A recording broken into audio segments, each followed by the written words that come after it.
Hello, my name is Nave the Goblin, and this video is covering a subject that's been neglected on this channel. I promised at the beginning video that I would be doing Magic the Gathering, fanfiction, anime, and manga videos once a day. I've been neglecting the Magic the Gathering videos, so today I'm going to be doing a deck tech on one of the decks that I've completed, which is Amulet Bloom. Now, Amulet Bloom is a combo deck in and of itself that relies on this card here, Summer Bloom. Summer Bloom's effect is you may play up to 3 additional lands this turn. Doing that, you'd be able to play what people call the Karoo, Bounce, or Kangaroo lands, as my LGS calls them, which are these, Growl Turfs. And in order to play them, you have to return a land you control to your owner's hand, or to the owner's hand. Some key cards that make this deck good are, of course, Primeval Titan, which allows you to play more of these lands, along with Sunhome and Ghost Quarter.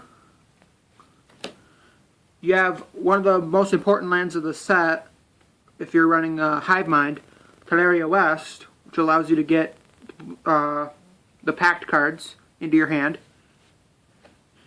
And some of the Pact cards that I personally run in my deck, gotta find them.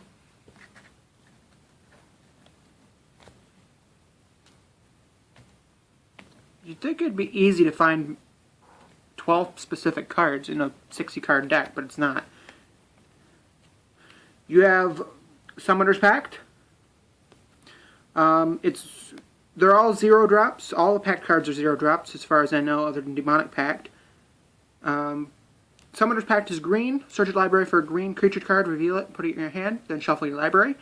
And at the beginning of your next upkeep, if you pay 2 and then 2 specifically green, if you don't, you lose the game.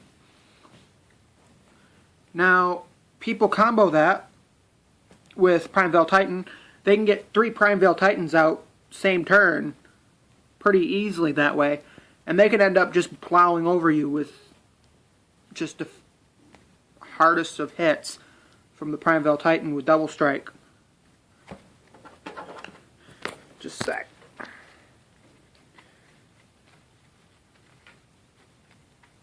Should have prepared this a little earlier, but one of the more important cards for this is a card called Hive Mind. Hive Mind, whenever a player casts an instant or sorcery spell, each other player copies that spell, and each of those players may choose new targets for his or her copy. I play that with Summoner's Pact so that they have to pay 4 total mana, with 2 being green. But I also sometimes play it with Pact of Negation. Maybe do one, or when they counter my stuff, I can counter them, and then they counter my Pact of Negation with their copy of Pact of Negation, and then they have to pay, but I don't. As far as I know. I haven't tried that rule out in a tournament, and I don't intend to. Some good cards that will help you make this deck faster are Amulet of Vigor. Whenever a permanent enters the battlefield tapped and under your control, untap it. So those Kangaroo lands can really bounce really quickly. A card that I run in this deck that not a lot of people run,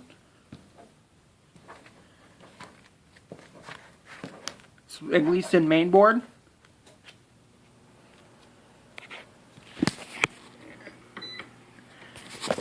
is I run a card called Pact of the Titan. Now, the reason why I run Pact of the Titan is I do it right at the very end.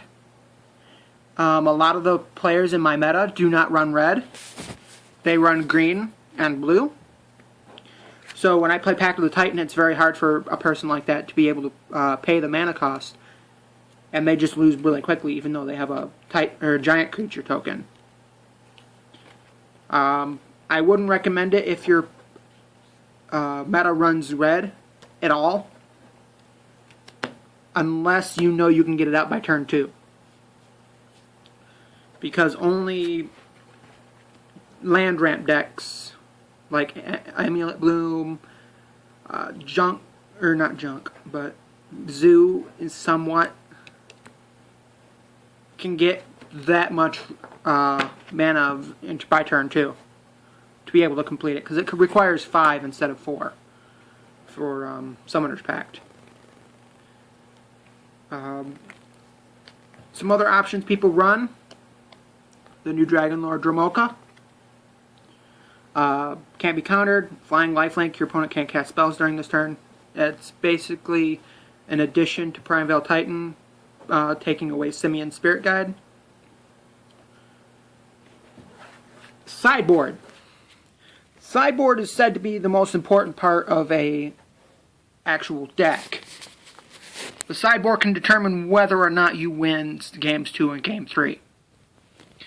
For me, my sideboard consists of a forest to counter Blood Moon a little bit, or to save me from Blood Moon. 3 Seal of Primordiums, Artifact Hate, Enchantment Hate, again to get rid of Blood Moon. Ghost Quarter,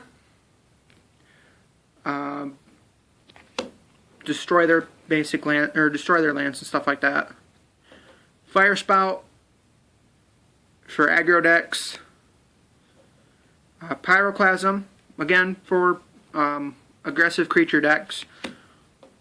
Hornet Queen, it's overall a really good card. Death Touch, flying. When a Hornet Queen enters the battlefield, put 4 1/1 green insect creature tokens with flying and Death Touch on the battlefield. So you're getting your own aggressiveness.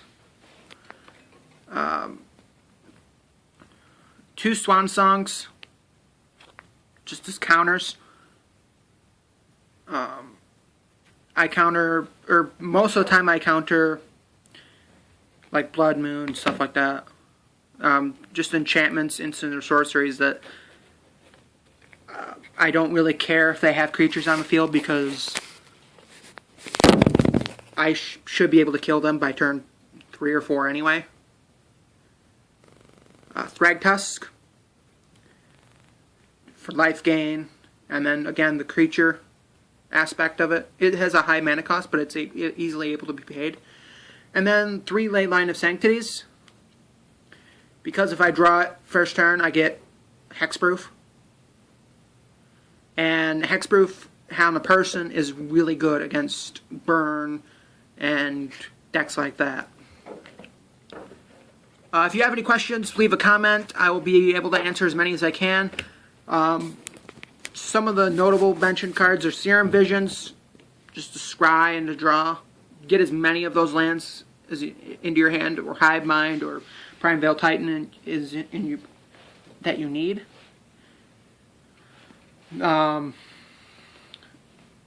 Like I said, if you have any questions, just leave a comment. I really appreciate it if you liked and subscribed to my channel.